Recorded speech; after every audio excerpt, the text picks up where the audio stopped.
წარმოიდგინეთ, რომ მოგმართ 25 წლის თავდადრომა მოდიოდა დავაკავშირდი, რომლის თავარი კლინიკური სიმპტომი, რომელიც აღნიშნავს, რომ ბოლო პერიოდში, ბოლო წლის განმავლობაში აღინიშნება თვალების დიპლოპია, ანუ გაორება, მხედველობის გაორება. და ეს სიმპტომები განსაკუთრებით დღის მეორე ნახევარში უარესდება. გარდა ამისა, მისი მეუღლე აღნიშნავს, რომ მას პერიოდულად აღინიშნება მარცხენა თითოს დაშვება, თითქოს მხრივ მეინერჩილოს უარყოფს. ჩვენ გამატებით ვუტარებთ გამოკვლევებს, გამოკვლევებს ვუტარებთ და ვიმართოთ, რომ ამ ადამიანს მართლაც აღინიშნება გაორება, დიპლოპია და ასევე მარცხენა თითოს დოზი. ამ დროს რა არის თავი ის დაავადებები, რომელსაც შეგვიძლია ჩვენში მივიდა. მათი ჩამონადენი მართლაც მნიშვნელოვანია, მაგრამ მათგან ყველაზე უფრო შესაძლოა ეს არის ბოლოს სამი დაავადება, ეს არის ლამბერტოვის მიასთენების სინდრომი, გრეისის დაავადება და მიასთენია გრეისი. მოდით თითოეული რას წარმოადგენს დავიწყოთ ლამბერტოვის მიასთენების სინდრომით, ეს არის დაავადება, ეს არის ავტოიმუნური დაავადება, რომლის დროს ისრაელები გამომუშავდება პრესინაფსზე არსებულ კალციუმის სახეების საწინააღმდეგოდ. ხოლო რაც შეეხება გრეისის დაავადებას, გრეისის დაავადება როგორც არის ასევე ავტოიმუნური დაავადება, როდესაც ისრაელები გამომუშავდება უკვე კალციუმის რეცეპტორის ან PSH-ის რეცეპტორის საწინააღმდეგოდ, თუმცა ეს განსხვავებით სხვა ავტოიმუნური დაავადებისგან ეს ისრაელები მის სტიმულაციას აკეთებენ და შესაბამისად გვაქვს ჰიპერთირეოდიზმის მსგავსი სიმპტომები. ხოლო რაც შეეხება რატო გვაქვს სიჩვე ამაზე, იმიტომ რომ ამ დროს გვაქვს რეაქცია ამ ატისრეოლები ასევე მოქმედებენ თვალის ან ოკულური კუთხის გარშემო არსებულ ფიბრობლასტებზე და იწვევენ მათ ანთებითგარცია და შეშურის განვითარებას და შესაბამისად მსგავსი კლინიკური სიმპტომების განვითარებას. მიესთემია გრეისის შესახებ მოგვიანებით ვისაუბრებ. ამ დროს გვჭირდება დიფერენციალური ტესტების ჩატარება, როგორც არის ვუტარებთ ამ ადამიანის სხვადასხვა ტესტებს. ეს არის სისხლისაერთო ანალიზი, კრეატინინაზის დონე, რომელიც არის უშუალოდ კუნთის ფერმენტი და იქვეშ არის თუ არა დაზიანება კუნთში. ანუ აქ თავი არის რომ გამოიწვია თვალის გაორება. აქ არის სამი მექანიზმი. ერთი ის არის რომ დაზიანებულია ნერვი, რომელიც თვალის მხედველობას აინტერესებს. მეორე ის დაზიანებული კუნთი, მესამე ნერვთან გარაცი. და ამის გამოსავალისად გვჭირდება შემდეგი ტესტების ჩატარება, ასევე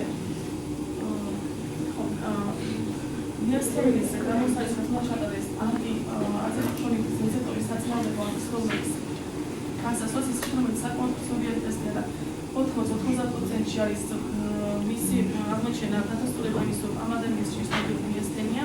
ასევე ენდოკრინის ტესტიც ეს არის აცეტილქოლინის სერაზას ინჰიბიტორი, რომელიც მოკლე ის თავისუფლდება და მოკლე პერიოდში იწვევს გაუმჯობესებას ხედულობის.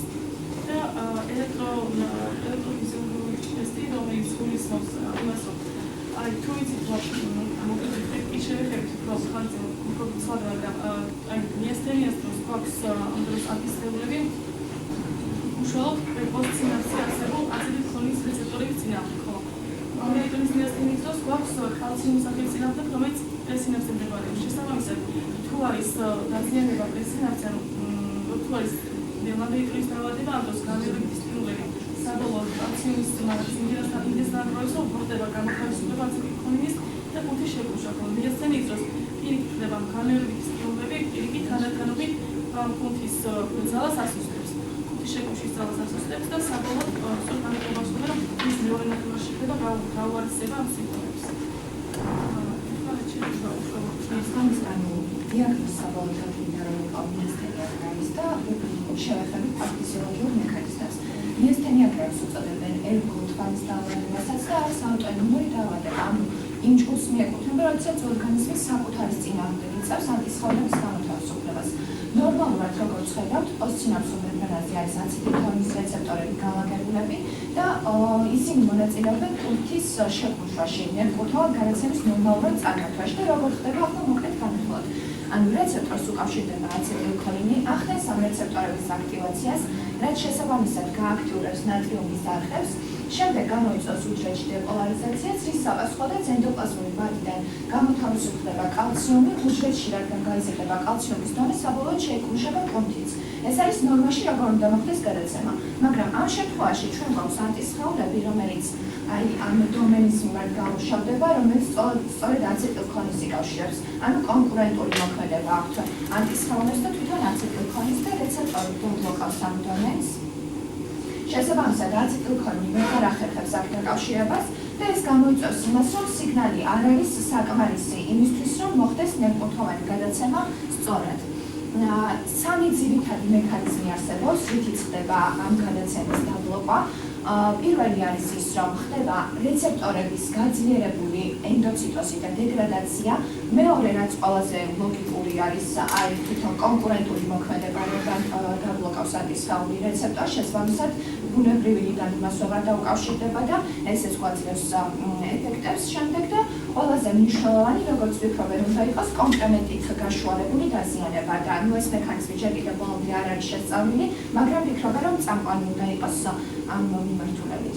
ახლა რაც შეეხება ანტისხეულებს, არის ანტისხეულების ორი ძირითადი ტიპი აღმოჩენილი, რაც თქვით, ან რეცეპტორის საწინააღმდეგო ანტისხეულები 85%-ში ხდება და არის კიდევ ანტიმუსკ ანტისხეულები. ეს მუსკ არის თიროსინკინაზური პროტეინი, რომელიც მონაწილეობს აცეტილქოლის რეცეპტორების დაჯგუფებაში, ასე ვთქვათ და თუ დაჯგუფება არ მოხდა, ესეც ხელს შეუშლის გადაცემას და 6%-ში ხდება ასეთი ანტისხეულები. და არის კიდევ დანარჩენი 9%, სადაც სპეციფიურ ანტისხეულებს ვერ ნახულობენ. ანუ კლასები არის აქმოყვანილი, რომელი კლასები ხდება ძირითადად. აქაც გვაქვს გენეტიკური წინასწარ-განწყობა H-ლა გენოტიპის მიხედვით და ვხედავთ, რომ D-ქურვა და DR3 ხასიათდება წინასწარ-განწყობით და DR6 პირიქით დამსვალობით როლს ასრულებს ამ შემთხვევაში.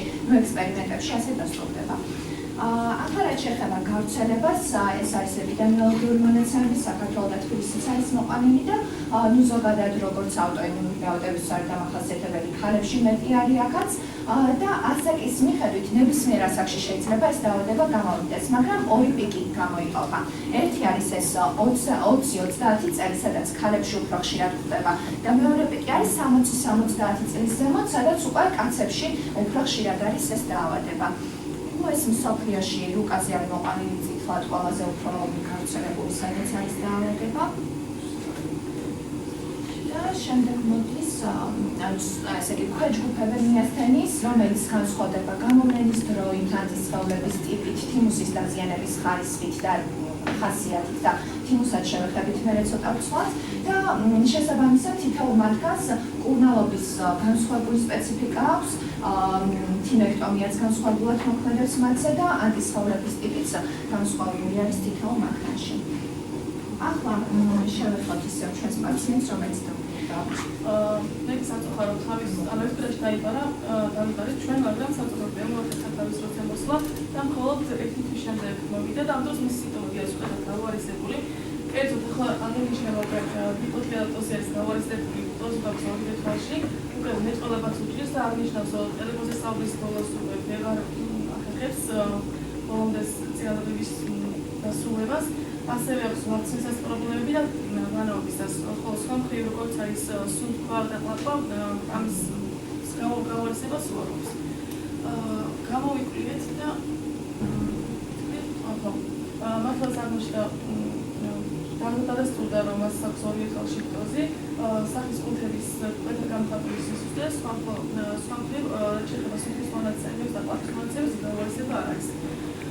აქ საინტერესო ინფორმაცია, რომ ამ დაავადებას ასევე უწოდებენ მონალიზას ხიმს, ვინაიდან ეს როგორც ამ დროს აღინიშნება სახის კუნთების სისუსტე და იგი ნაკლებად ამსგავსებენ მონალიზას ემოციო გარემოს.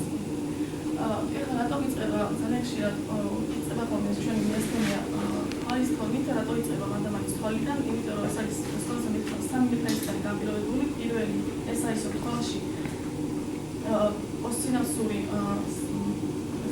მომდევნო არის ნაკლებად დამოჭებული, რაც შესაბამისად ნიშნავს, რომ აქ არის ნაკლებად ეს აცეტილქოლინის რეცეპტორები და შესაბამისად უფრო მეტად არის მიდრეკილი იმისკენ, რომ მისმა აბისალების დაკავშირება უფრო სწრაფად გამოიწვიოს აქ სიმპტომების განვითარება, კლინიკური ნიშნების განვითარება.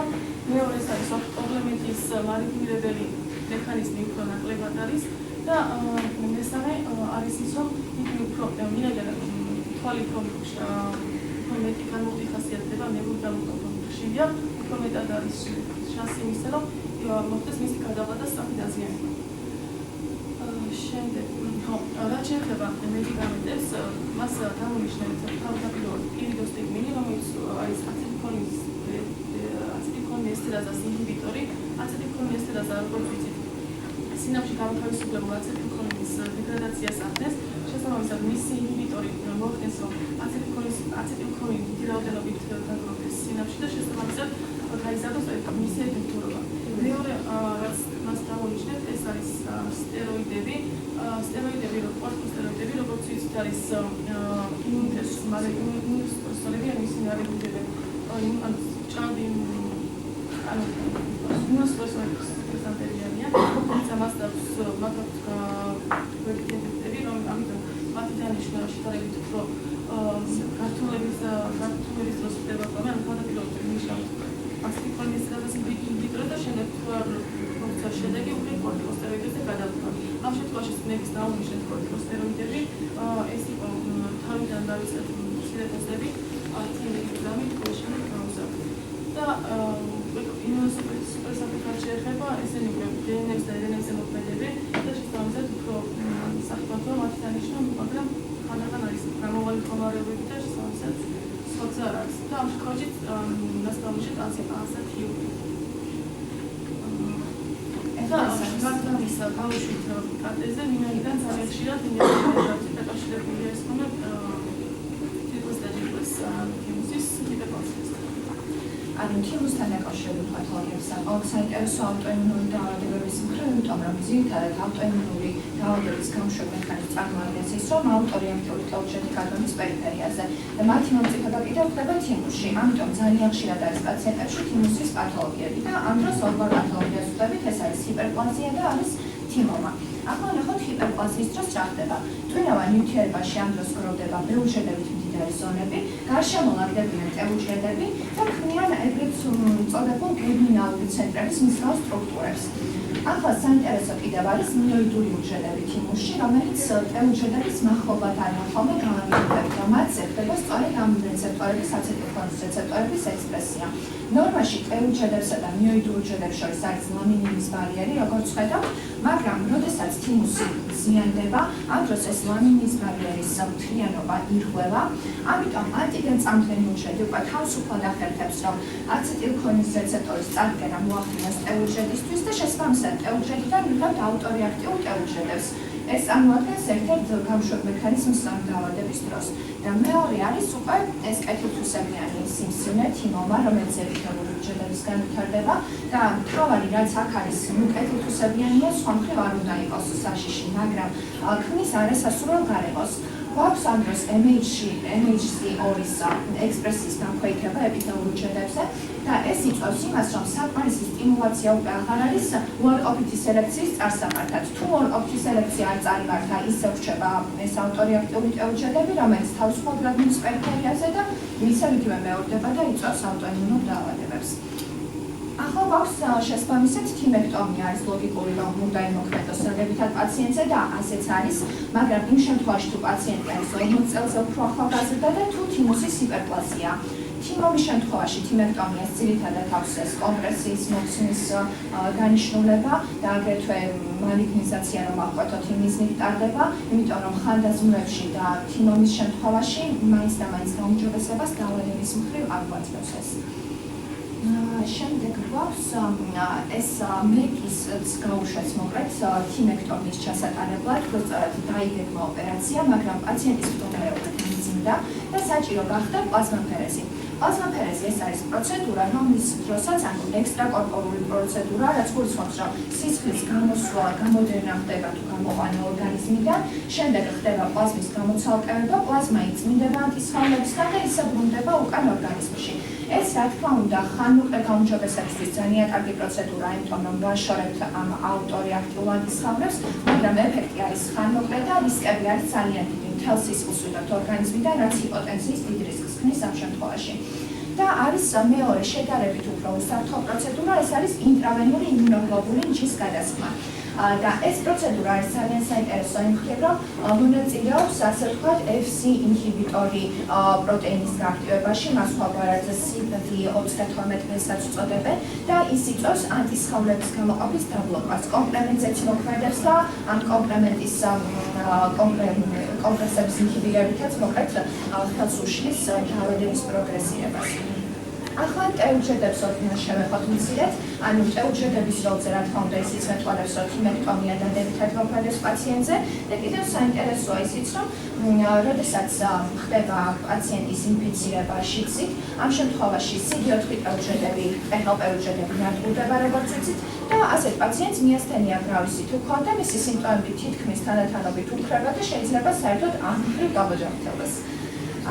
შემდეგ გვაქვს ეს კასკადი ფრთიანი, რაც მონაწილეობს პათოგენებში, იმუნური უჯრედები, ინტერლეიკინები, ყველაფერი ეს წარმოქმნილი, NK უჯრედები არის გამშვები ამ შემთხვევაში, ასევე ანტიგენ-წამფრენ უჯრედებს ენიჭება ძალიან დიდი როლი და საინტერესო ყურადღება მივაქციოთ ინტერლეიკინ 18-ის როლს, რომელიც არის ზრდის ფაქტორი და რომის ფარმაკოლოგიური ინჰიბირებაც ექსპერიმენტებში თავში, როდესაც იწვევენ მიასთენიას, გაუმჯობესებას იძლევა ხოლმე სიმპტომებისას.